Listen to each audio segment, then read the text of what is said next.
Okay, we'll call the informal meeting of the City Commission to order. Clerk, call the roll. Mrs. Brown? Here. Dr. Estrop? Here.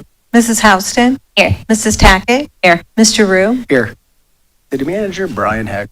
Yes, thank you. Commission, tonight we have two work sessions. The first one will be a discussion on the PACE program and specifically a petition that we received, but give you an overview of that. And with us are Jill Allen, our Law Director, and Bobby Bruno, our Economic Development Manager. Thank you. So happy to be here to speak with you all tonight about PACE financing, which is property assessed clean energy financing.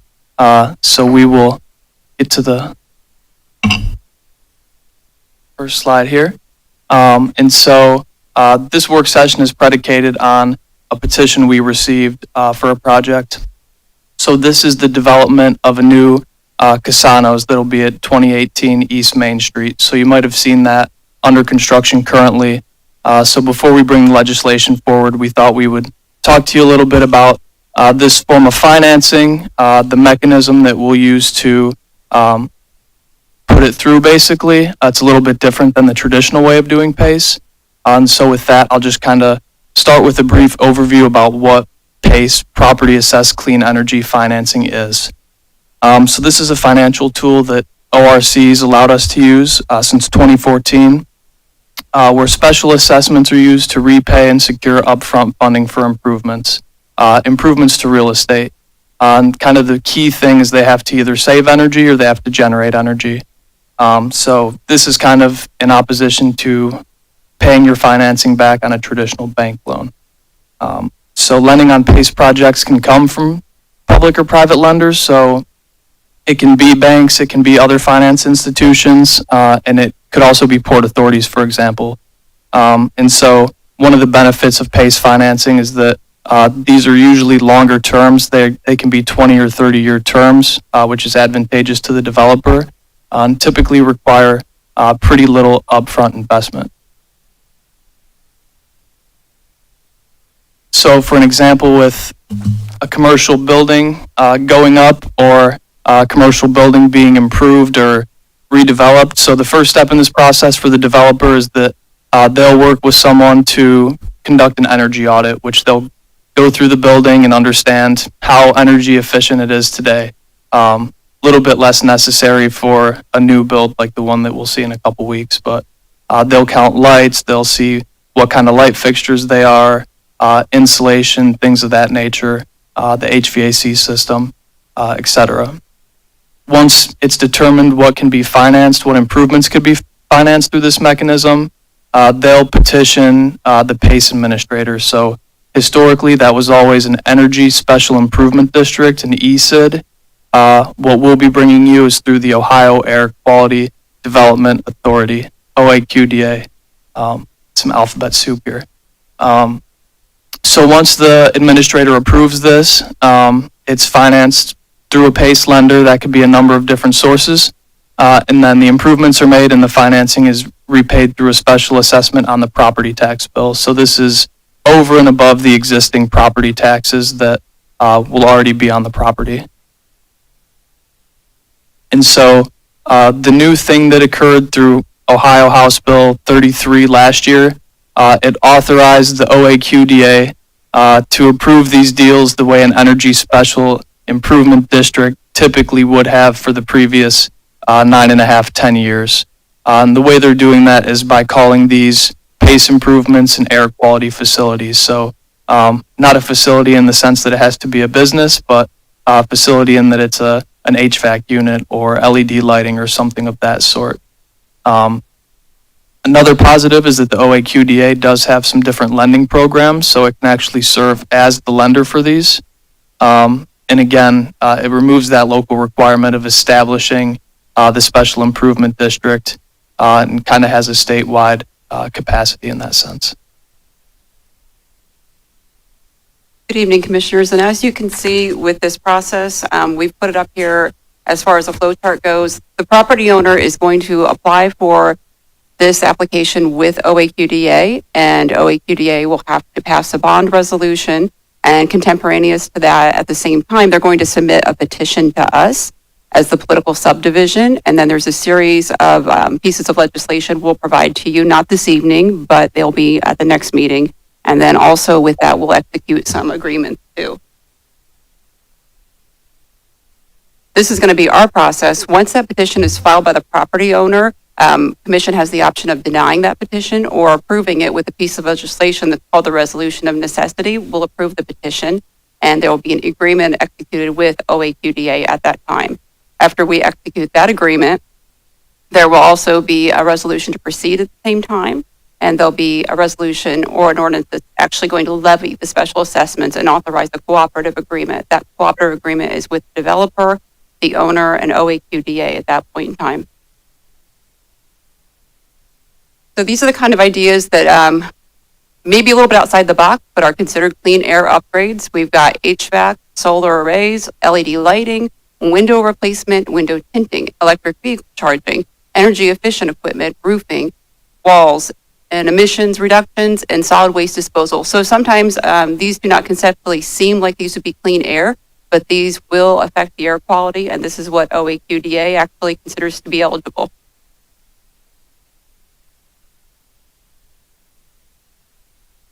Hi. This one?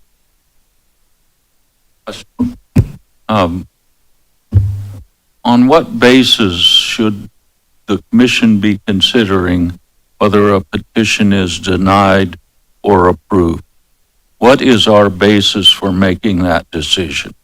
So that's an excellent question. You want to look at the petition itself and make sure it meets the statutory requirements. So we want to make sure certainly that they've gone through the process, that they've actually applied to OAQDA. We're going to look at what type of development they're going to be using. Is it actually clean energy? Is this something our community wants? So instead of having that ESID district that you probably remember we were talking about before, this has a different process to it. And so instead of creating a whole district, we're looking at different individual projects instead.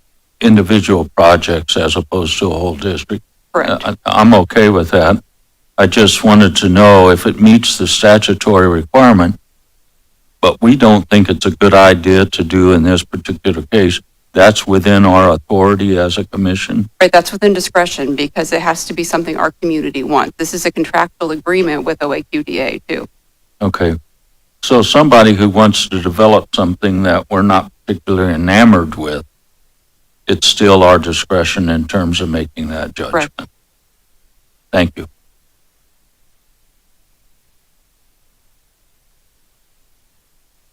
Just to speak to some of the benefits of this financing mechanism, I'll talk to some for the community, or in our specific case, the city of Springfield, and that's that this is a new incentive tool that we can use that does not require foregoing any tax revenue or pledging any credit. And that includes our partners, right? So that it's a property tax related thing, but ourselves, the school district, whatever other entities are receiving those mills will continue to be made whole. So that's a good opportunity there. And it encourages development that's more efficient and sustainable, right? Things that are more water and energy efficient that will put less strain on the local utilities, and buildings that will be more resilient to environmental events. And one other thing to add in is through this OAQDA mechanism, it doesn't prevent us from establishing our own ESID in the future if that's something we so choose to do. So you can kind of have it both ways in this sense. So the benefits for the developer of this type of financing is the upfront costs are going to certainly be lower. There's going to be a longer term of financing. It could be out 20 years. Special assessment is tied to the land rather than the owner. So if that building is sold, it still stays with the land itself. The other interesting thing too is the sales tax on any equipment purchased is actually exempt. So the developer, when they go in to buy supplies, they go to buy equipment, it's going to be exempt from sales tax. So huge benefit to the developer for that too. And with that, that's our presentation. Happy to field any questions you may have. I'm just very pleased you brought this forward. It sounds like a very interesting and worthwhile program, and will help us to continue to redevelop parts of Springfield and do some new developments in Springfield. So thank you very Please. much. Appreciate it. I think it's just another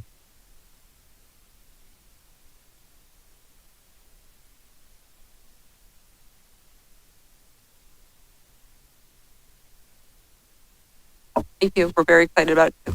Thank you all. Thank you, Jill. Thank you, Bobby. So our next work session item is, as you may remember from our city commission retreat, we received an update on the zoning code update process. And so with us tonight are Wadehi Agwan and Cheyenne Shuttleworth, and they're going to kind of do a similar update, but those next steps and that kickoff to the public process.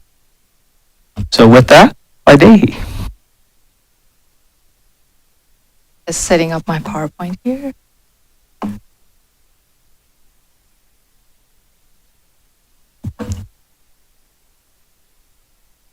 Okay, so good evening, Commissioners. I am Wadehi Agwan, the City Planner, and with me today is Ms. Cheyenne Shuttleworth. She is the Planning and Zoning Technician. And together we represent and work for the city's Planning and Zoning Division. For today's session, we will be talking about the city's zoning code and efforts to update it and the progress so far, by beginning with a brief introduction and background relating to what we will be talking about.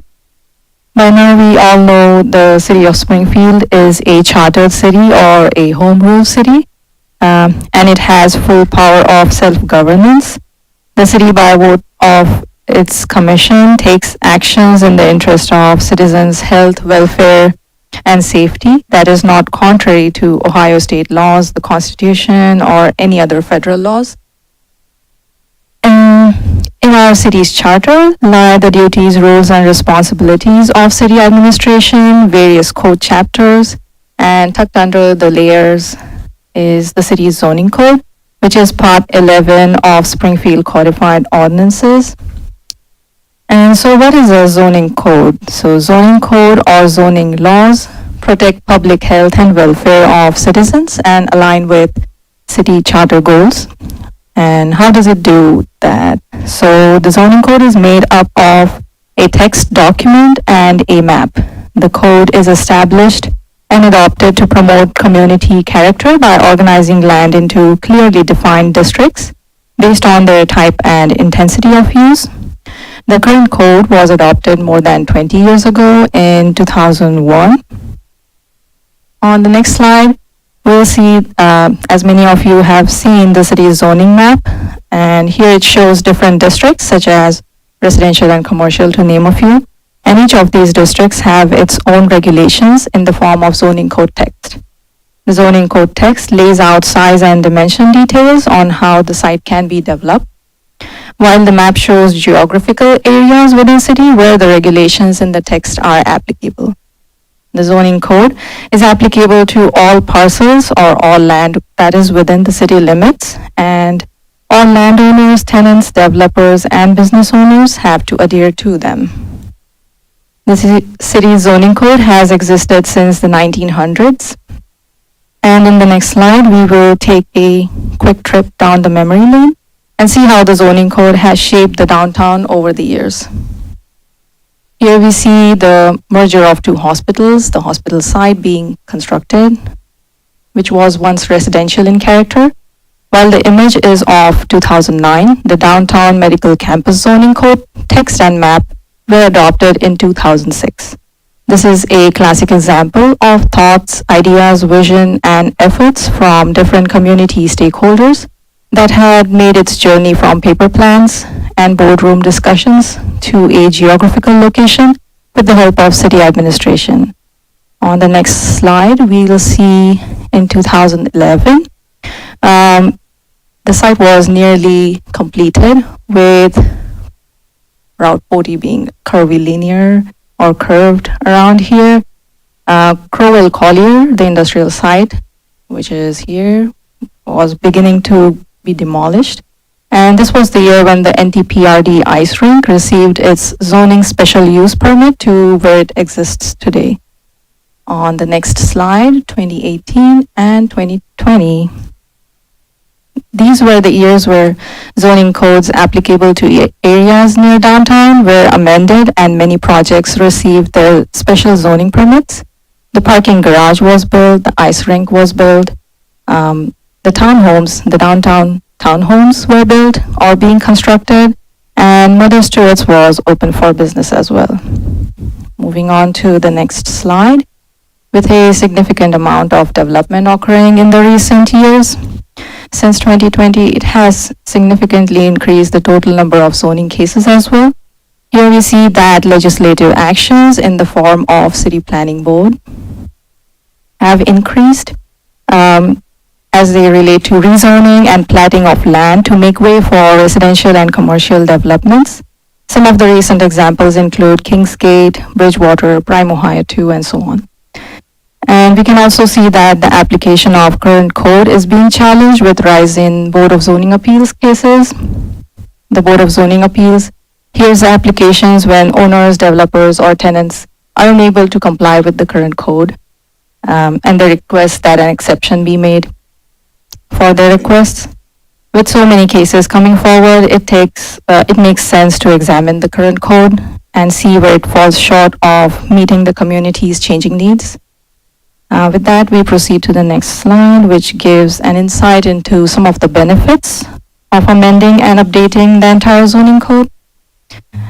As seen from the earlier examples and slides, it makes sense to update the code as it increases the likelihood that development will reflect locally defined priorities that address today's pressing challenges and meet market demands. The update will also make the code user-friendly, clear, and equitable. Updating the zoning code will pave a path towards an opportunity to rethink residential densities and lot sizes, leading to providing areas throughout the city for production of a variety of housing types. This has been part of many of the recent discussions as well, that housing is a need for the community. And while zoning code is a tool that would help in addressing that need, it is not the only thing and will require collaboration efforts from the community and public feedback as well. The update will open avenues such as administrative approvals to get any type of development projects approved and reduce time required through conventional legislative processes. So now we come to the next slide, which is the timeline and progress so far. A lot of effort has been taken by entering into a contract with ZoneCo LLC, which is the consulting company based in Cincinnati, who along with Urban Fast Forward and Coda Studio have helped in the analysis and diagnosis of current zoning code. This code update is a collaborative effort, and while planning and zoning staff have taken lead on it, we are only 2 people. So we need feedback and assistance from various divisions and departments of the city to steer the discussions and point out things that require attention. And for that, we have a steering committee in place, which is made up of different city departments, departmental heads, and technical staff. To update this code, we will have the update of this code will have a significant impact on our community relating to property use and business locations, increasing infrastructure in parts of the city and connection to city utilities. Thoughts about that as well.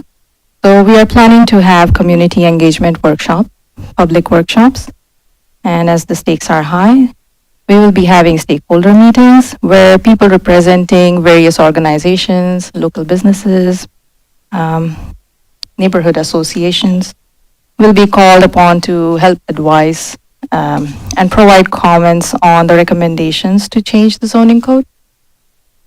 These meetings will be introductory in nature and to get the word out in the community about the update that are coming and will be affecting all property owners and business owners in the city.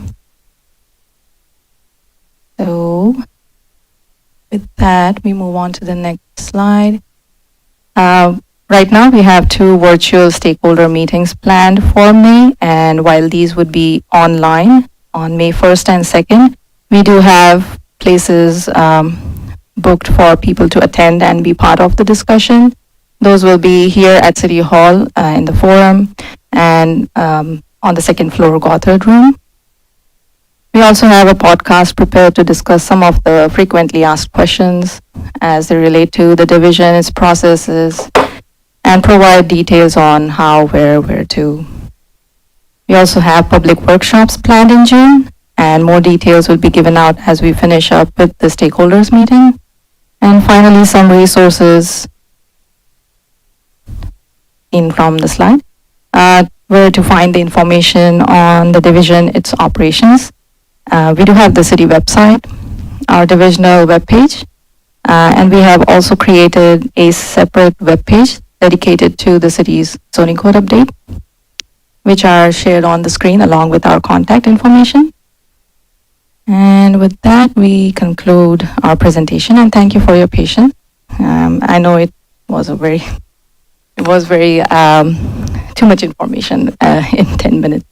No, but So- it's super important. We're taking this on. I appreciate you guys. It's a good move. David? I'd just like to say thank you.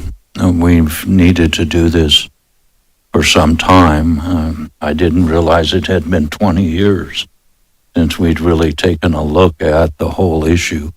And we need to do that, particularly given the fact that the city is growing and changing.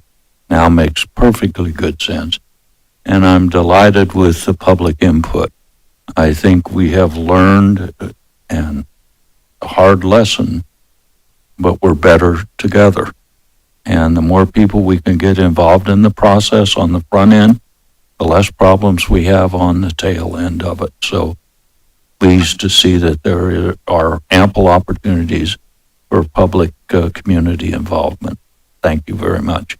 Thank you. Commissioners, that's our remaining work session item, and so we are good to adjourn. We have a public hearing that does not start until 6:50, so we will have a little bit of time before that hearing can begin. Is there a motion to adjourn the informal meeting? Second. Been moved and seconded. Clerk, call the roll.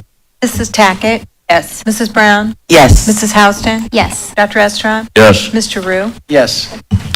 Of 8 minutes.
public hearing scheduled for 6:50 is called to order. Clerk, call the roll.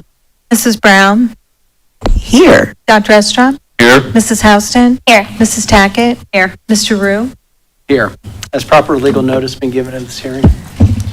Notice of a public hearing for the purpose of considering the proposed change in zoning for 0.75 acre located at 740 West North Street was published in the Springfield News and Sun, a newspaper of general circulation within the city. Attached here too is a true and correct copy of the legal notice published on March 1, 2024. I move that the communication be ordered received, recorded in the minutes, and filed. Second. Moved and seconded. Staff report? Can we have a vote, please? Yeah, we'll go ahead and vote. Mrs. Tackett? Yes. Mrs. Brown? Yes. Mrs. Houston? Yes. Dr. Estrop? Yes. Mr. Rue? Yes. Thank Now you. staff report. Sorry. Good evening. The property at 740 West North Street was used as a car lot, but no records were found confirming the use. The property is shown in yellow. The applicant wishes to expand the existing business and had purchased and combined adjacent lots, resulting in a split-zoned parcel. As seen from the slide, the CI1 is the original parcel where the business exists, and surrounding parcels, the RS5 and the RS8, were recently combined together.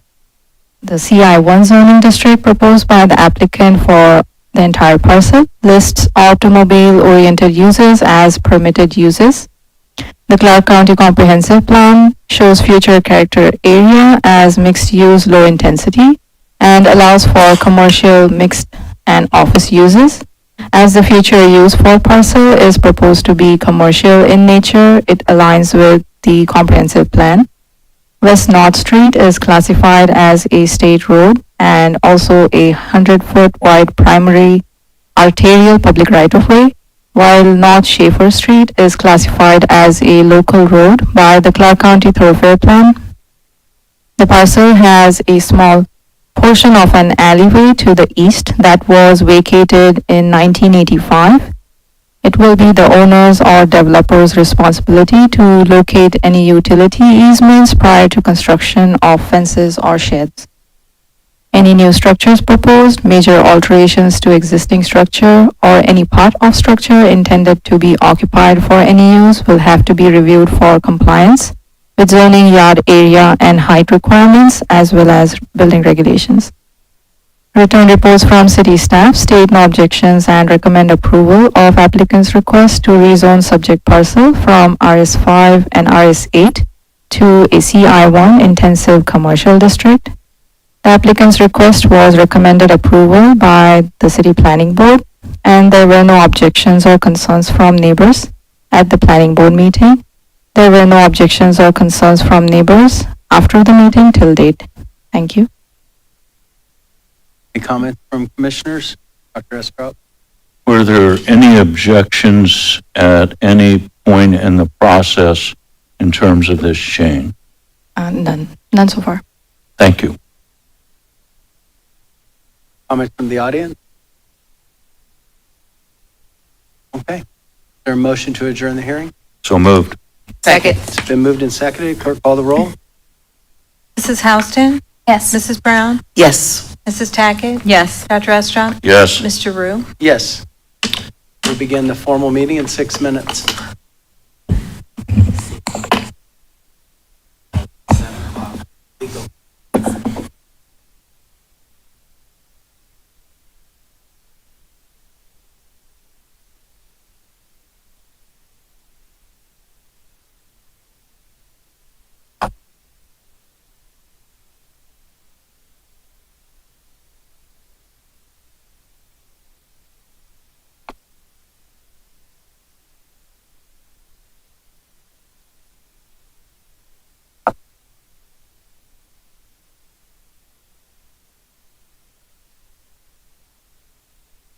Mr. Heck, Crystal and I'd like 80s music during these breaks. 80s. Roll it. 80s is elevator now? That wasn't cool. I can say that. Well, fine, do 90s then, if we can't do the 80s. 80s is like Dave music. That music, Oh, the 60s and 70s were it. 60s and 70s still rule. I do have a very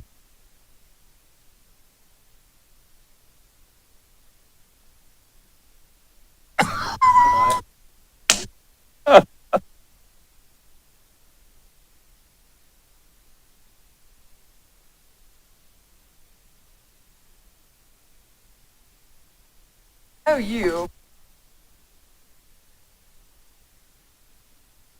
BGs, Elvis. Led Zeppelin. Chicago. We have music for all.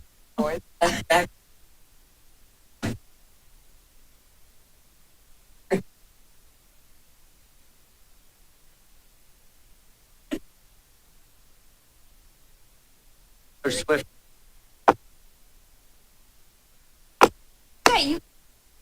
We got Taylor Swift. Taylor Swift. What? It was Taylor Swift. Justin Bieber. I know. Over here, like, don't talk about Swift. Backstreet Boys. Backstreet Boys, I remember now. No, does that make not a For who? Oh yeah, you're a Swiftie. She is all on. Okay, maybe She's I'll an go. all on Swift. Katie is a Swiftie. Oh, Really? she's the kind that would hold her tickets even though they're worth $3,000. Really? I know somebody sold 2 of them, went to Disney World. They had 4. They sold 2 of them and went to Disney World. That would be the thing.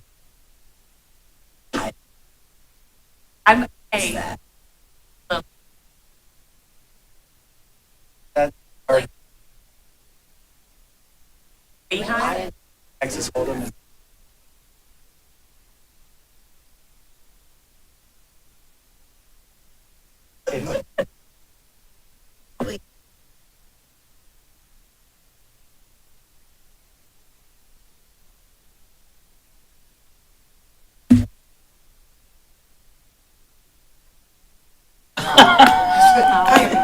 You mean Latif? Absolutely. That's what I meant to say. Joe Burrow.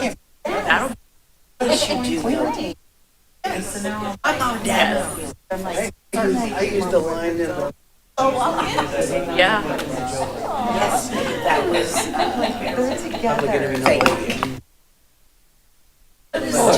Agreed. Yeah.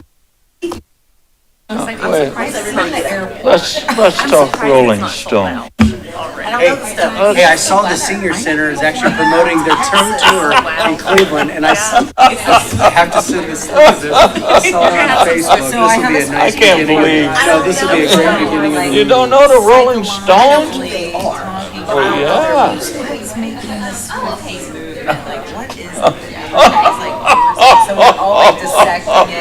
That is bad. Really interesting.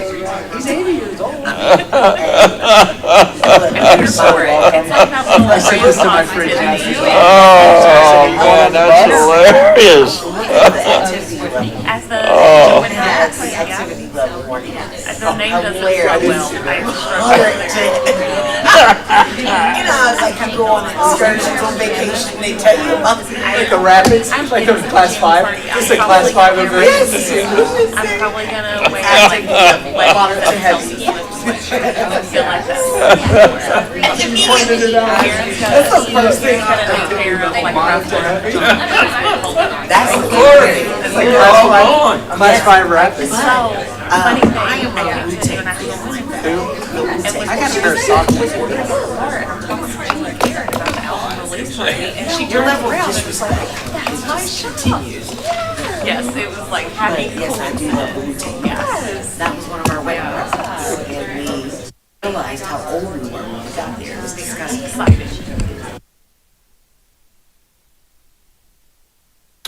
Okay, once Mr. Heck joins us, we'll go ahead and begin our formal meeting. Oh, he's having it. All right, What you made me. whatever Brian needs. Good time. Good opportunity to silence all your emergency radios. Don't silence them, just kidding.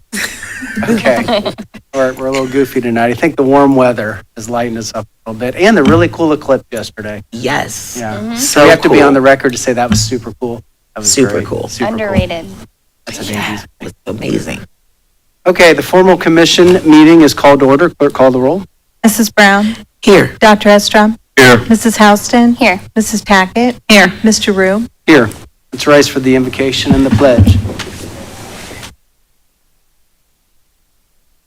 Father, we just thank you for the beauty that was created yesterday. I ask that you would give us the ability to make decisions tonight with integrity in your name.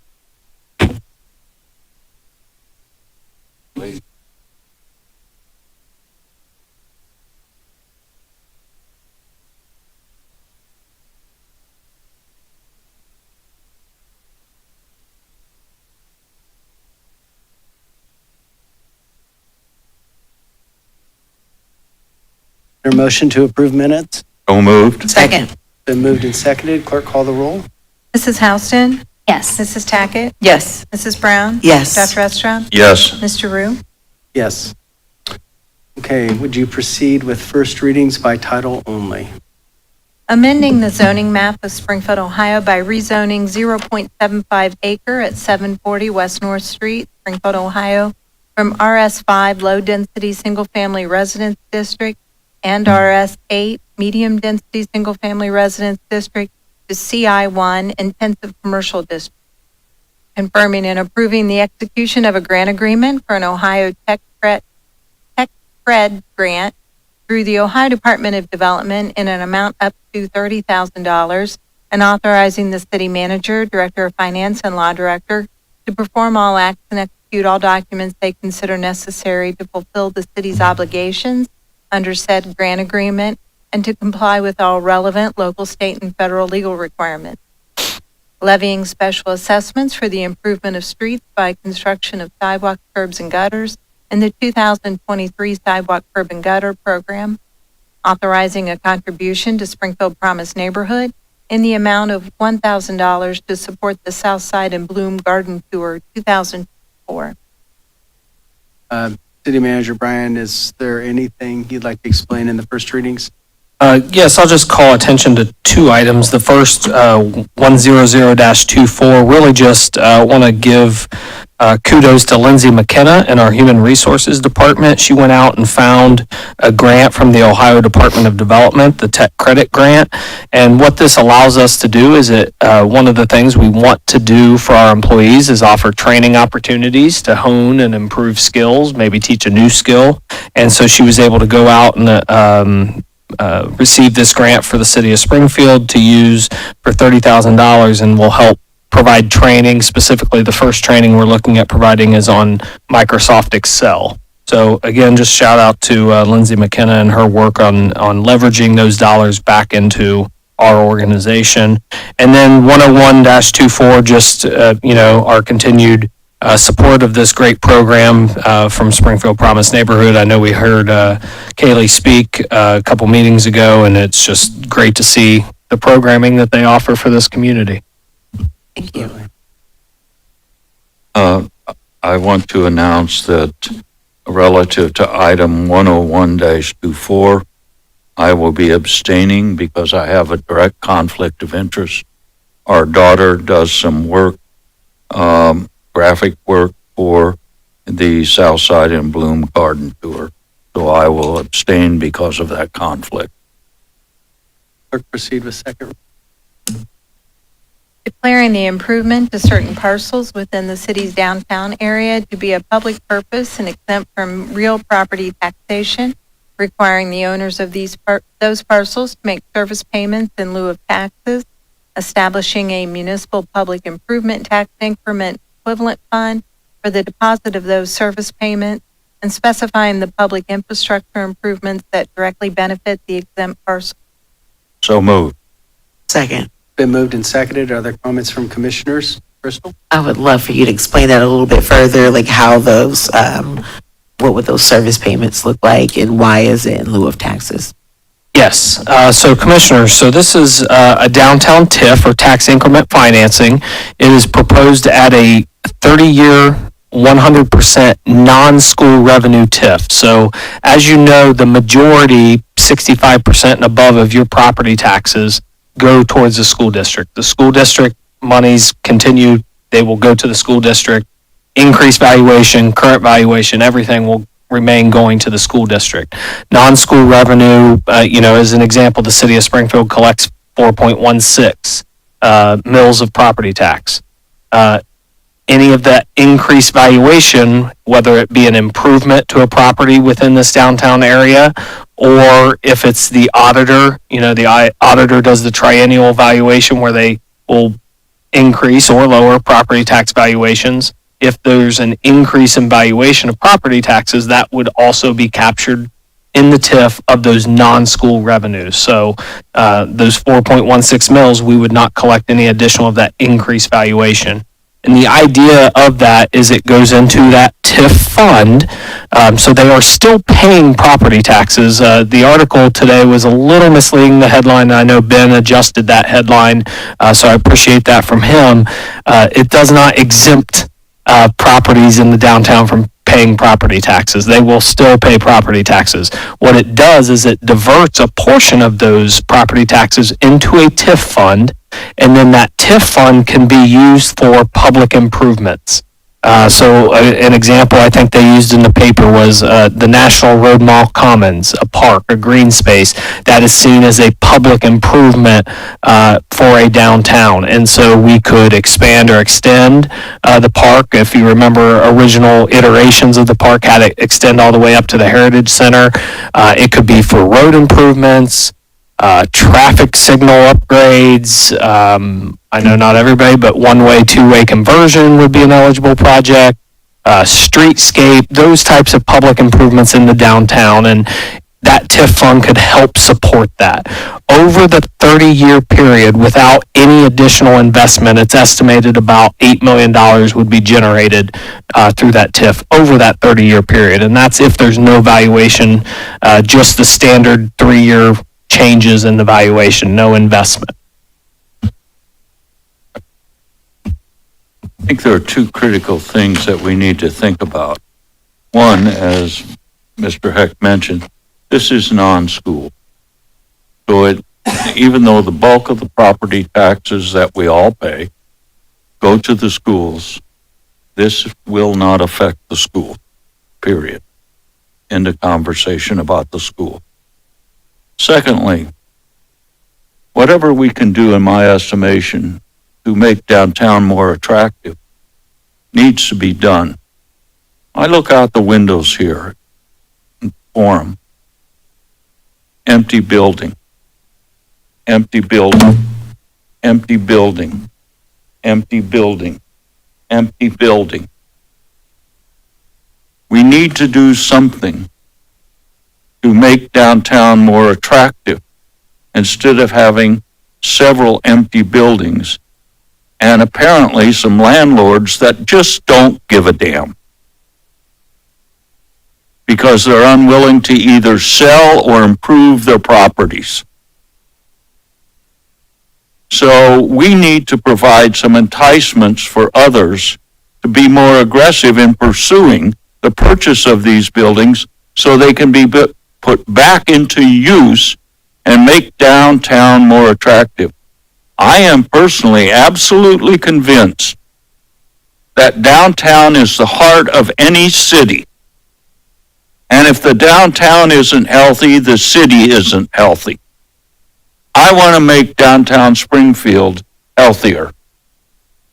So I will be very strongly supporting this as one thing we can do without taking money away from anyone, but redirecting it so we can make the public spaces in downtown more attractive in the hope of bringing more developers to be interested in many of the empty structures that we have here. Thank you. Thank you. Can you clarify the perimeters of downtown? Yes, so the downtown TIF area mirrors pretty much the unified plan area that was adopted in 2006. That area is bounded to the west by Race Street, to the east by Spring Street, the overpass, to the north, the properties just past the creek, and then down to the south, really Monroe is probably the estimate, but it doesn't cut all the way through, but really down to Monroe just past the Performing Arts Center. And that is the boundary that the parcels within that downtown TIF area that would contribute to that TIF fund. No more comments from commissioners, comments from the audience? Mike Lowe? Mike Lowe. I'm happy to announce that finally the Credit Light Building is getting renovated and bought. The taxes last year was $660-some thousand. The taxes have been paid. So I now would like to know about the Tecumseh building that's been sitting empty for over 30 years. Is anybody looking at that?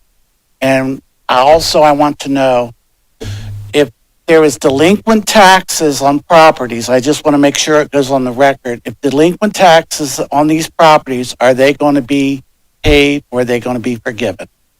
So the TIF would not trigger those delinquent taxes to not be paid. They would still be liable for those taxes.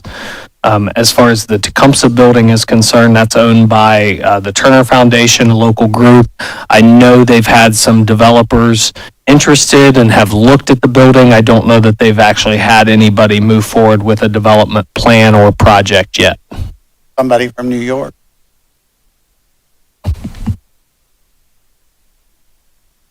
Or you can go to the microphone, please. Finally, I heard something that I really kind of interested in. Well, look What you at just that. said about the empty buildings, I've been thinking about that. It's all part about what I'm thinking about my problem, LLCs and people that own these buildings. And then he got up and was one of my questions is, I saw the $7.5 million forgiveness or donation of that building, and I've seen it used in the plans for this revitalization. And I was wondering, are the taxes being paid and who's paying it? Because if rich people own it and the city's taking the hit, that's not cool at all in many respects. So those were several things that were addressed that I agree totally. Is the empty buildings, those are owned by LLCs or whoever, corporations, and they need to be made to do something, not sit on it forever. Oh, I don't think there's anybody up here that doesn't want to collect taxes. We need those Well, taxes. we need it. Do you have anything to add to that, Brian? Okay. No more comments from the audience. Clerk, call the roll. Mrs. Tackett? Yes. Mrs. Houston? Yes. Mrs. Brown? Yes. Dr. Estra? Yes. Mr. Rue? Yes. Authorizing the city manager to enter into a property management and recreation services agreement by and between the city and the Clark County Park District relating to city-owned properties and facilities. Move to adopt. Second. Been moved and seconded. Are there comments from commissioners? As I understand this, Mr. Heck, this is the second step in the combination of the two former park systems. If you could explain that a little more, or I see Leanne's in the audience, but my understanding is at present, because National Park no longer will be existing, we have no one to take care of our park. Yes, Commissioner, so this agreement puts a contract in place for the operation and maintenance and programming of the city's park areas. And so whether it be National Trails, Clark County Park District, we need a contract with someone to maintain, operate, and program those park spaces. And so this specifically sets up with the Clark County Park District, and as you stated, as of May 1st of this year, that merger will happen, the NTPRD will dissolve, and so Clark County Park District will be overall the parks in the county. And again, we will contract directly with them to provide the operation, maintenance, and programming of those green spaces, those park spaces within Springfield. but I want to make clear, we, the city, will continue to own those parks and recreational spots. We are not giving title to those. That is correct. The properties that we currently own, we will continue to own, and again, Clark County Park District will operate, maintain, and program those spaces. Thank you. Other comments from commissioners from the audience? Clerk, call the roll.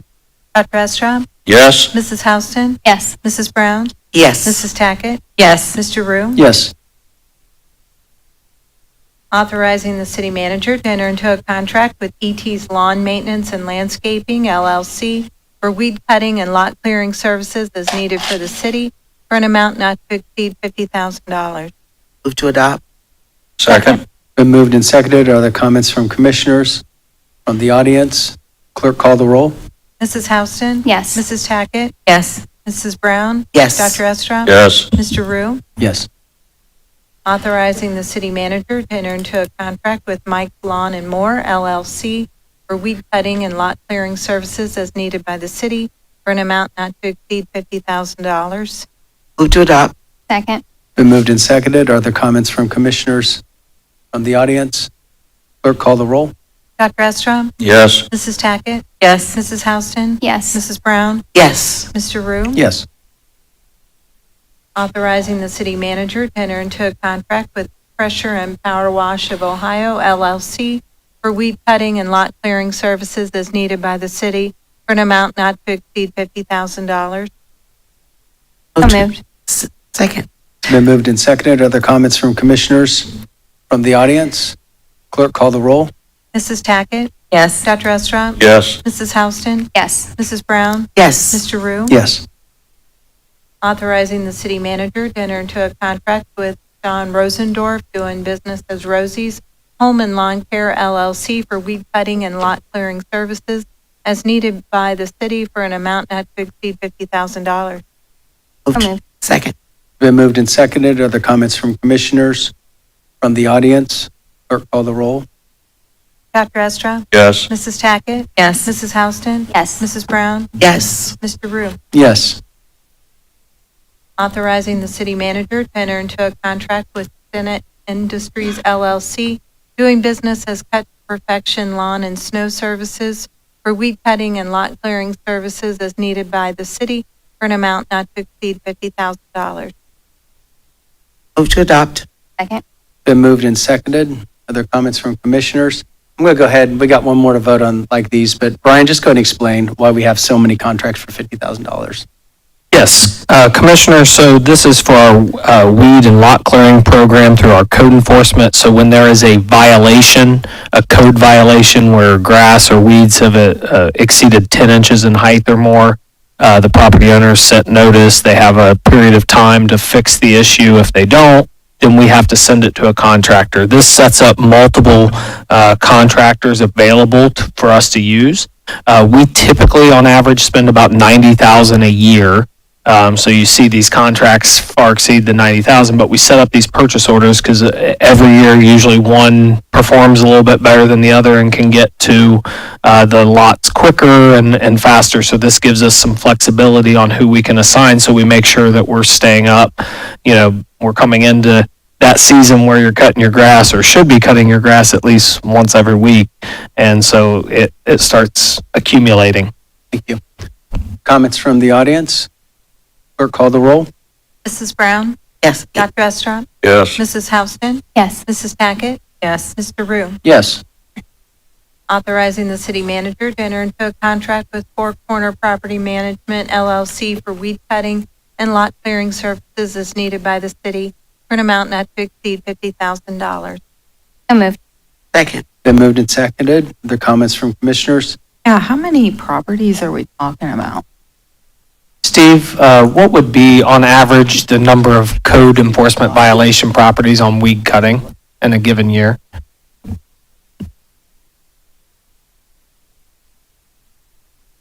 Good evening, Commissioner. So last year, for example, we mowed 2,710 parcels.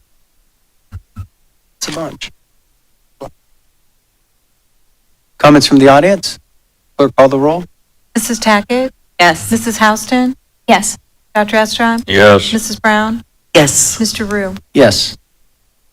Authorizing the application of Type 2 crack sealant on various streets throughout the city for an amount not to exceed $75,713.92 from Strasser Construction Incorporated through the Ohio Department of Transportation Cooperative Purchasing Program in accordance with provisions of Section 5513.01B of the Ohio Revised Code. So moved. Second. It's been moved and seconded. Much needed. Are there comments from commissioners? From the audience? Clerk, call the roll.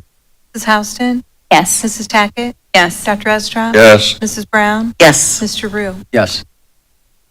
Authorizing the city manager to enter into a contract with Polydyne Incorporated for the purchase of liquid polymer for a period of 1 year with an option to renew for 2 additional 1-year periods for an amount not to exceed $78,960 for the initial 1-year term. So moved. Second. Been moved and seconded. Are there comments from commissioners? From the audience? Clerk, call the roll. Mrs. Tackett? Yes. Mrs. Houston? Yes. Mrs. Brown? Yes. Dr. Estrad? Yes. Mr. Rue? Yes. Authorizing the purchase of 1 new unused Ford Super Duty F-450 for the newest model year available from National Auto Fleet Group for an amount not to exceed $145,165.04 through Sourcewell pursuant to the Sourcewell Contract Purchasing Cooperative Program in accordance with the provisions of Section 9.48 of the Ohio Revised Code. Move to adopt. Second. It's been moved and seconded. Are there comments from Dave Estrop? This is your thing. Yeah, it is my thing. Two things. One question, again, we could not get a Navistar constructed truck to meet the specs on this, am I correct? Yes, that is correct, Commissioner. Okay. Second comment, it's too bad we don't have any interest on the part of Ford Motor Company to have a dealership in our community where we could run this business through a local dealership. That's most unfortunate. Just want you to know I'd lose money. Well, of course. I'm just kidding. I'm not betting. Okay. Of course not. Are there any other comments from the audience? From clerk, call the roll. Mrs. Brown? Yes. Dr. Estrad? Yes. Mrs. Houston? Yes. Mrs. Tackett? Yes. Mr. Rue? Yes. Authorizing the city manager to enter into a Box 27 services agreement with Box 27 Volunteer Fire Department Incorporated to provide assistance to the Springfield Fire Rescue Division at multiple alarm fires and other incidents and training as necessary. So moved. Second. Been moved and seconded. Are there comments from commissioners? Dr. Estrop? Chief, I was wondering if you might explain all of the services that the people of Box 27 provide in support of our fire division, please. Thank you, Commissioner, Mayor. Box 27 is a vital program that helps support us in Springfield Fire Rescue Division, just performing our services to the community. They provide water, Gatorade, other refreshments to us, whether it is the hot of summer or the coldest day of winter, to help keep us replenished and able to continue to serve our community. They're all volunteers that are serving us so that we can serve better to our city. So it's a great partnership, and we value their partnership significantly. Thank you, Chief. And thanks to all the volunteers of Box 27 Very who much. continue to help our firefighters do their job. Yes. And which station will they be in? Currently, we got them housed at Station 7 and utilizing services out of Station 1. But we do have plans for them. I'll let City Manager Brian Heck explain. Oh, you're good to talk. All right. So we are building, right, our third fire station should be coming up soon. In there, we have planned for a whole bay and office and storage area for Box 27 to be integrated into one of our new fire stations. That'll be located on the west side of town this time. What a great partnership. Thank you. Thank you. Really cool. Comments from the audience? Clerk, call the roll. Mrs. Brown? Yes. Dr. Estra? Yes? Mrs. Houston? Yes. Mrs. Tackett? Yes. Mr. Rue? Yes. Authorizing the city manager to enter into amendment number 3 to the subrecipient funding agreement with Neighborhood Housing Partnership of Greater Springfield Incorporated to extend the period of performance to June 30, 2024, and confirming and approving related services provided from April 1, 2024 to the passage of this ordinance. Move to adopt. Second. I think did you read that Greater Springfield or Greater Dayton? I want to make sure I heard that right. I would hope I said Springfield, Okay, but great. I don't know. You did. Awesome. Okay. Comments from commission? From the audience? Clerk, call the roll. Dr. Estra? Yes? Mrs. Tackett? Yes. Mrs. Houston? Yes. Mrs. Brown? Yes. Mr. Rue? Yes. Authorizing the city manager to enter into amendment number 3 to the subrecipient funding agreement with Habitat for Humanity of Greater Dayton to extend the period of performance to June 30, 2024, and confirming and approving related services provided from April 1, 2024 to the passage of this ordinance. So moved. Second. Been moved and seconded. Are there comments from commissioners? Can you describe this a little bit more? Yeah, Commissioner, so both of these items are really interrelated. So we used to run what was called an emergency repair program, which provided home funds out into the community for help with elderly, disabled, low-income individuals that would not be able to afford, like, to fix their HVAC if it went out, or electric issues, those types of things. And so we have partnered with these two agencies, Neighborhood Housing Partnership and Habitat of Humanity, to help spend those funds through various programming, which used to be referred to as our emergency repair program. So if we had local residents that needed assistance, where do they apply or who do they contact? They would reach out to each of those agencies. Steve can probably provide that contact, or they can reach out to community development and we can direct them to either subrecipient. Yeah, they can go ahead and reach out to us in community development. That number is 937-324-7380, and we can give them the direct contact for both of those organizations. Thank you. Comments from the audience? Clerk, call the roll. Mrs. Tackett? Yes. Mrs. Brown? Yes. Mrs. Houston? Yes. Dr. Estra? Yes? Mr. Rue? Yes. Providing for supplemental appropriations within various funds and declaring an emergency therein. So moved. Second. Been moved and seconded. Other comments from commissioners? From the audience? Clerk, call the roll. Mrs. Houston? Yes. Mrs. Tackett? Yes. Mrs. Brown? Yes. Dr. Estra? Yes? Mr. Rue? Yes. Confirming and approving an easement with Ohio Edison Company upon city-owned property to provide an electrical connection for the new fire station number 6 to be located at 3925 South Charleston Pike, and declaring an emergency therein. So moved. Second. Been moved and seconded. Other comments from commissioners? I From think the- it's important that we have electricity in the firehouse. Yeah. Second Agreed. that. From the audience? Clerk, call the roll. Dr. Estra? Yes? Mrs. Houston? Yes. Mrs. Brown? Yes. Mrs. Tackett? Yes. Mr. Rue? Yes. Authorizing the city manager to enter into a contract with the Shelley Company for the 2024 paving project for an amount not to exceed $1,940,188.86, and declaring an emergency therein. So moved. Second. Been moved and seconded. Other comments from commissioners? Dr. Estrop? Yes, is this part of our neighborhood paving program? And if it is, there hopefully is a second installment coming. Yes, Given the that- commitment we made to the voters. Yes, that is correct. This is not the entirety of the program. This is the first part that's been bid. This is specifically for the North and South Broadmoor and the connecting cross streets in between. And then also we awarded an alternate through this contract for some work out at the airport. The majority being the neighborhood street portion. There will be a second round that comes here later on. So yes, we will far exceed the $2 million.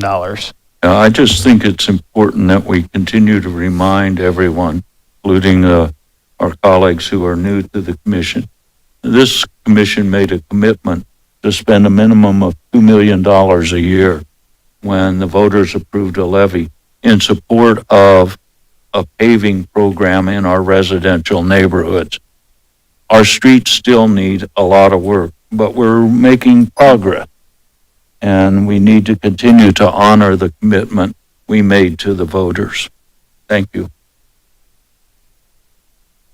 Brian, is there anywhere online that citizens can see what's up next for paving projects or? Yes, so kind of we in the queue? typically update a map that goes out on our website that shows all the streets that have been paved in years past. And then we also highlight streets that are upcoming for future years.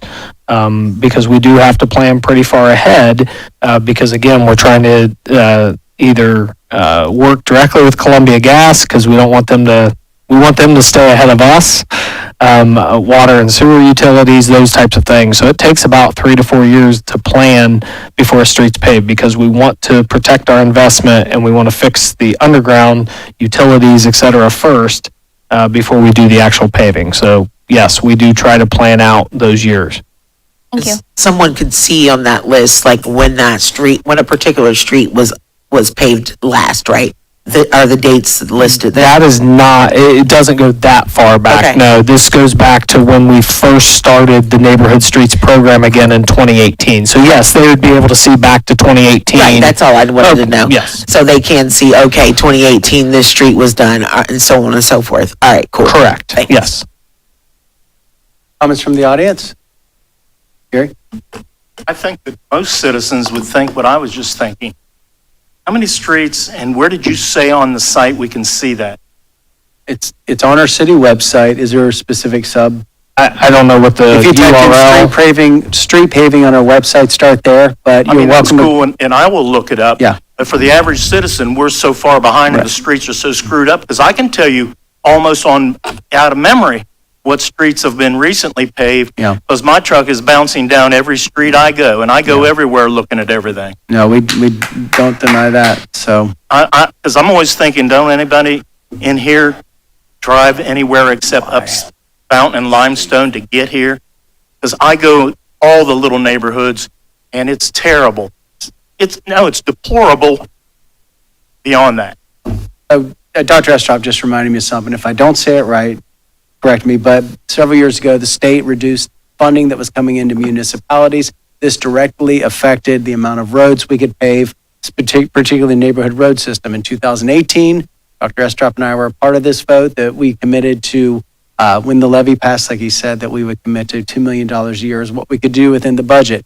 We said recently in our retreat, this number is low compared to what it costs to pave a road today. So we want to revisit that and try to put more into that paving program. Can you put that $2 million in perspective of like linear feet for a 2-lane street? So Brian can do that right away, or Chris, Chris, whoever's closest to a I mic. do want to comment on something. Yeah, it's 2 inches. Right now, the most basic treatment, which is a shave and pave or a mill and fill, whatever you would like to call it, we can pave 1 mile for about $600,000. And that's, a lot of our roads, Gary, need rebuilt. And so there's some roads that we wanted to pave like South Fountain, but there was some infrastructure we needed to go after first. So that's been voted on and passed, but we have to fix that infrastructure first. Well, I've seen that on my own street, Yeah. and I hope they do dig the street up prior to the new asphalt going down, because Yeah. that's the way we build houses. Every street that needs that, we try to do that. Dr. Estrop? We did not pave any streets in this city for 9 years when the state pulled the funding. That was back during the Kasich administration, if your memory recalls Governor Kasich. The funding was pulled by the state of Ohio, and we could pave no streets because the city was on the verge of bankruptcy for 9 years. The state has not put that money back in the state budget. They pulled it. They've got more money at the state level now than they know what to do with. And they refuse to put it back in the local government fund where we could use it to pave streets. So I want to encourage you to please write your state representative and state senator and say, put the local government back, the local government money back, so we can pave local streets. Because it hasn't happened. Along with that question, when you. Gary, if you're going to talk, you need to go to the mic, and then when this you- should when you conclude get this topic. When you get grants and funding, whether Yeah. it's for fire engines or whether it's for whatever, does it have to specify it's only to that? Because if I'm going to spend $1 million for something that we could buy something used for 200,000 and put it in the streets, Right. I would be putting money where we need it in the streets. That's a great question, actually, and a lot of the grants are specifically designated for the things that you'll see us purchase. But, I mean, and I'm thinking mostly Right. like $2 million hotel. Did we have to spend that? Could we have spent? Those monies were designated particularly to deal with in the displaced individual category. I can specifically speak to it. The ARPA dollars, the American Rescue Plan dollars were very clear in the guidance. You could not utilize it to pave streets. Because there is hundreds of Because municipalities. that would- we looked at that, trust me. Well, that makes sense. Yeah, yes. So thank you. There'll be more, I'm sure. Other comments? Clerk, call the roll. Mrs. Houston? Yes. Mrs. Tackett? Yes. Mrs. Brown? Yes. Dr. Estrom? Yes. Mr. Rue? Yes. Confirming and approving change order number 6 to the contract with J.L. Cook General Contractors for the City Hall Parking Garage Repairs and Plaza Redesign Project to increase the contract in an amount not to exceed $135,100 for a total amount not to exceed $7,477,394.33 and declaring it an emergency therein. Reluctantly move approval. Okay, it's been moved and seconded. This is certainly more than we wanted to spend on this project, but there are expenses that we had got into when the project began. There was things that weren't installed properly, like the membrane that would keep the area keep leaks from basically going into the garage and many other things. So, yep, this one's a hard one. Is there any other comments from commissioners? From the audience? Clerk, call the roll. Mrs. Brown? Yes. Dr. Estrom? Yes. Mrs. Houston? Yes. Mrs. Tackett? Yes. Mr. Rue? Yes. Authorizing the increase of a super blanket purchase order as authorized in resolution number 6152 to increase Normac Company LLC in the amount of $74,000 and declaring it an emergency therein. So moved. Second. Been moved and seconded. Other comments from commissioners? Dr. Estrop? Katie, I was wondering if you could give us more details about this, please. Yes, Commissioner. So super blankets, as you'll recall, are one of the purchasing methods that Ohio Revised Code allows us to utilize to streamline procurement. And that has been very beneficial to the city during a time when we have seen supply chain issues and inflation. This specific increase is for Normac for hot mix asphalt. We utilize that vendor when local plants are closed for the season. Thank you. Comments from the audience? Clerk, call the roll. Mrs. Tackett? Yes. Mrs. Brown? Yes. Mrs. Houston? Yes. Dr. Estrom? Yes. Mr. Rue? Yes. And the next item was added to the agenda, consenting to the reappointment of Lou Ann Horstman to the Human Relations Board and declaring it an emergency therein. So moved. Second. Been moved and seconded. Other comments from commissioners? Thank you to Luann for signing up to help out again. She's a great person. I've known her my whole life, so I'm excited to see her name added. Awesome. Comments from the audience? Clerk, call the roll. Mrs. Houston? Yes. Dr. Estrom? Yes. Mrs. Tackett? Yes. Mrs. Brown? Yes. Mr. Rue? Yes. This is part of our agenda's committee reports. Brian, you want to speak to some of the things going on? Yes, commissioners, as we've talked about in the past, we've been working with Congressman Turner's office. We will actually be going out and meeting with Congressman Turner's staff and members of Department of Homeland Security, Department of Labor, and some other government entities out at the federal level to talk about the immigration and specifically letting them know how it has impacted a community like Springfield.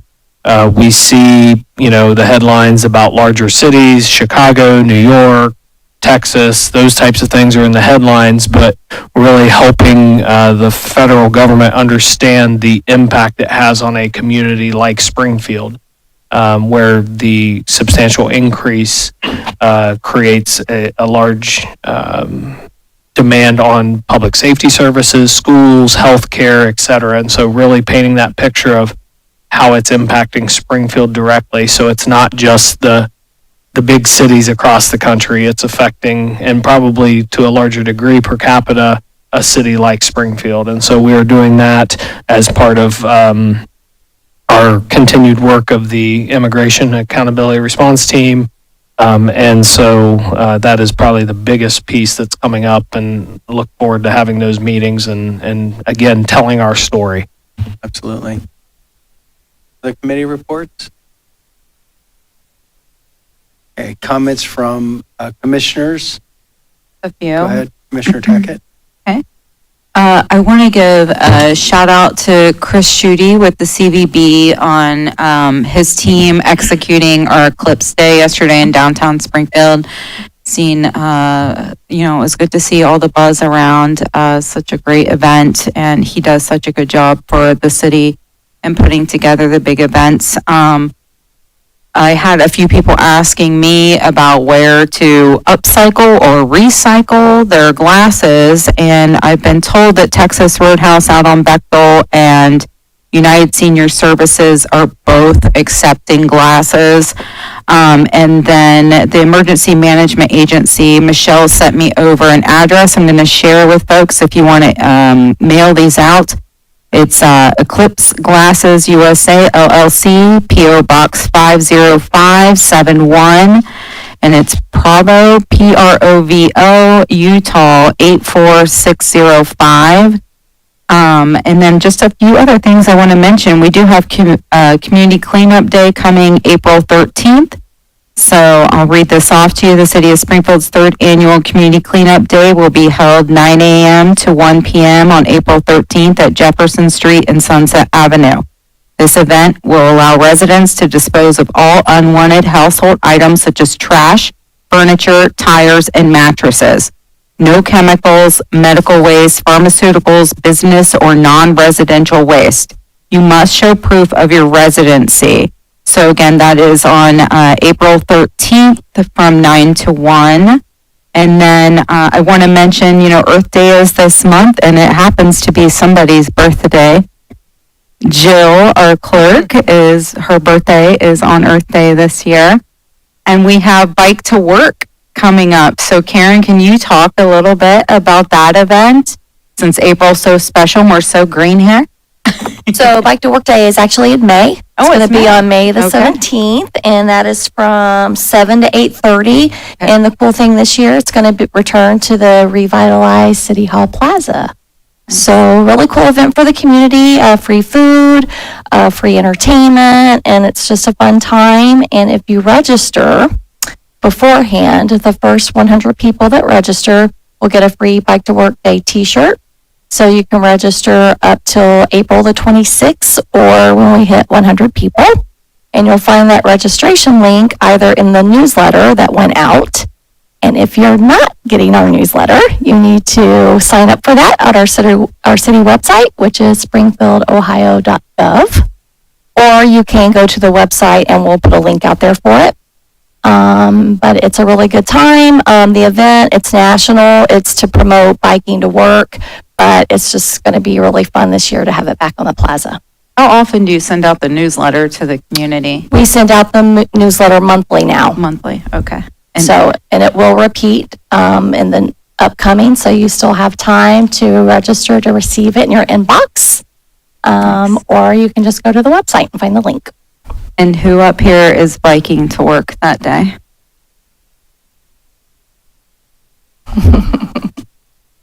And I do believe that we'll probably have more information in the city manager's minute video about Bike to Work today. So I'll have that to look forward to as well.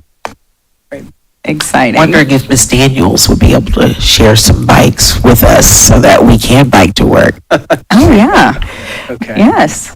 I'm gonna take control. No. Got anything else? Nope, we're good. No. We got about 2 more meetings, but I do, yes. 2 more meetings, I know. Used- Any other comments from commissioners? Okay, I've got 3 parts. We're gonna start with Mike Lowe, patiently been here.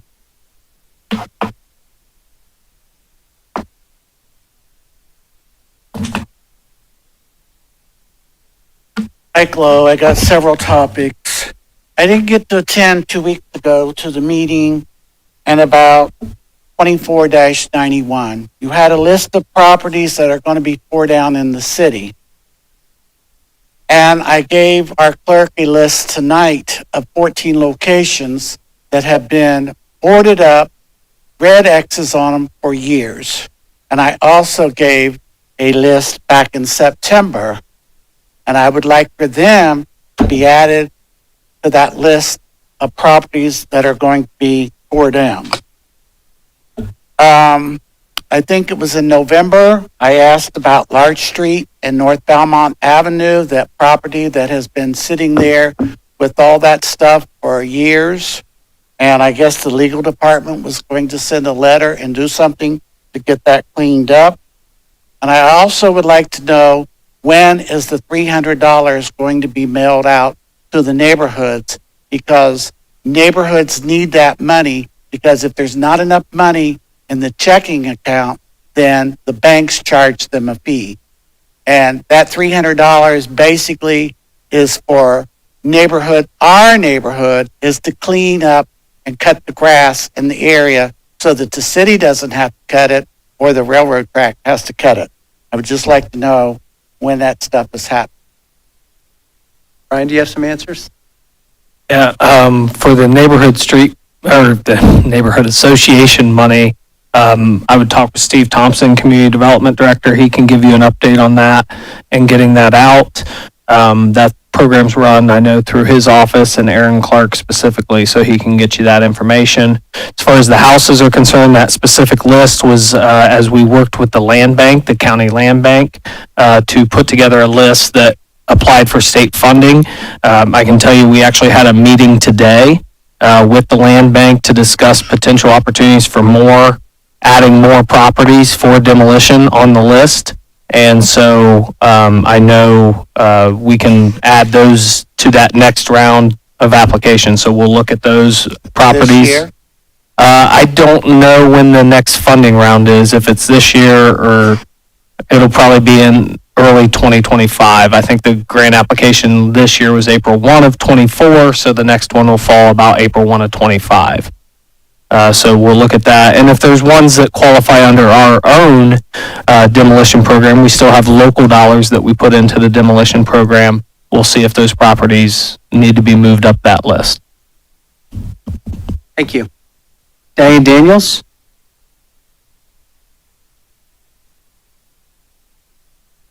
Diana Daniels, 40 Hedgley Road in Springfield, Ohio.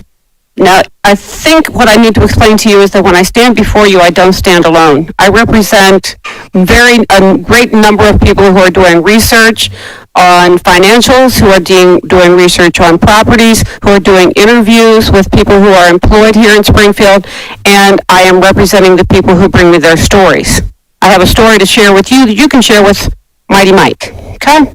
I work in a small business, so I am representative of small business owners. About a month ago, I had 3 foreign nationals walk into my shop late, close to closing. I'm a pretty, easygoing person, but the first thing you don't do to me is walk in and say, demand that I do something for you. Very aggressively, pushing me backwards. Now, you understand I work at the bike shop, so this young man was pushing a piece of crap, demanding that I fix his bike. Not asking, not being nice about it, fix my bike. Me being the person I am, I backed up, took a minute and went, okay, I'm going to turn this around and kind of help this young man. Long story short, the bike was unrepairable. but I was willing to sell him the parts so he could attempt to fix it. So, 3 people, we were laughing and carrying on, being really nice about it, and I'm that kind of person. Showing him how to fix it, making some parts because this bike didn't have the necessary parts to actually run, and then showing him how to kind of get it fixed by showing him other bikes. All well and good. We're laughing. You know, I'm trying to understand the language, being pretty nice about it. We get up to the counter, and I start to ring him out, and we're still laughing and talking, and this is where I wanted to lose my crap. He said to me, still laughing, how about my Haitian discount? I took 2 seconds and went, okay, not going to say anything to this young man because obviously he's used to asking for it. But I'm not going to give it. Not. Ever. Rang him out for the amount. My Haitian discount is going to be an extra $500. Don't ask. I am representative of other small business owners who are experiencing the same thing. Being demanded that we're going to do something. No. You want to call it cultural? Fine. No. You've been in this country long enough. We don't play that game. Not going to happen. So you let Mr. Mighty Mike understand that there was a storm coming. Thank you, Dan. You can sit down. Okay. Gary? Gary Armstrong, 109 East Ward Street, Springfield, Ohio. That $300,000 that I listened to from the last meeting on YouTube from the land bank, I don't know what the land bank is. You can explain it to me after I get my 3 minutes. But $300,000 for 37 houses comes out to $13,513. After a year of coming in here starting on December 6th about my LLC neighbor who created the 4-unit, he's got 12 structures, 30 units, and he's added about 15, none of them permitted. In the last year and a half, I've found that the permitting process and the inspection, it's non-existent. It's non-existent. Across from Littleton is 3 houses on the corner that all have 4 to 6 units in them. I know they've gone through them totally. Do they look good? I don't know where they're parking the cars. There's no parking. No permits, no permits, no permits, no permits. Nobody's following it up. Nobody's turning it in. It's broken and nobody cares but me because they built 4 units. The problem is I'm a owner-occupied unit. Their LLCs coming through neighborhoods wanting to make their bread. Well, I live there. That's my home. And they, on a 50-foot property, have room for 2.5 cars, and they have 12 cars. I have pictures of everything. And then you told me that they looked at them a couple weeks ago. Apartment A, B, yeah. Well, you didn't look far enough. I got the proof. They walled it off the stairway, and they have CD upstairs. That's 4 unit. You're either going to back me, or you're going to back a guy who's a habitual liar, who was a former commissioner, who's broken and not permitted any of his properties, and it's historically accurate on the record. So I'm doing it pretty much by the book. He's not doing it, and you leave me alone, and you stand by him and say, we don't have any proof there's 4 units. I don't want to take the city to court. I want to take him to court, him and his son, because they have a lot more units other than the 13 on my block. And creatures of habit, meaning a liar lies all the time.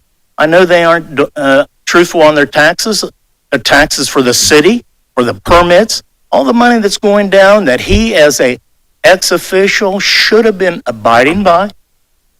That's not proper in any sense of the word. And I have got no calls from anybody on the commission saying, Gary, can you expand any more? Because I can tell you a lot more when I don't have to get up here, because it's not my forte to talk in front of people. But I force myself because when I'm in a corner, I'm like most people. I punch back. And I want to punch back at him. He's cost me many things. Brian Heck had me in there 3 years thank you. You ago can sit down. We're done. Snow against me. Thank you. And he could testify. Thank you, Gary. Okay. I have no more cards, which means no more comments. I will say that you cannot expect the commission to answer for any single individual's character, whether they come into a small business and do something that would be poor character, or whether they're making deals that we have no clue about. So nevertheless, you can talk your 3 minutes, but we can't answer for people's decisions or character. So anyway, is there a motion to adjourn? Second. Been moved and seconded. Clerk, call the roll. Mrs. Houston? Yes. Mrs. Tackett? Yes. Mrs. Brown?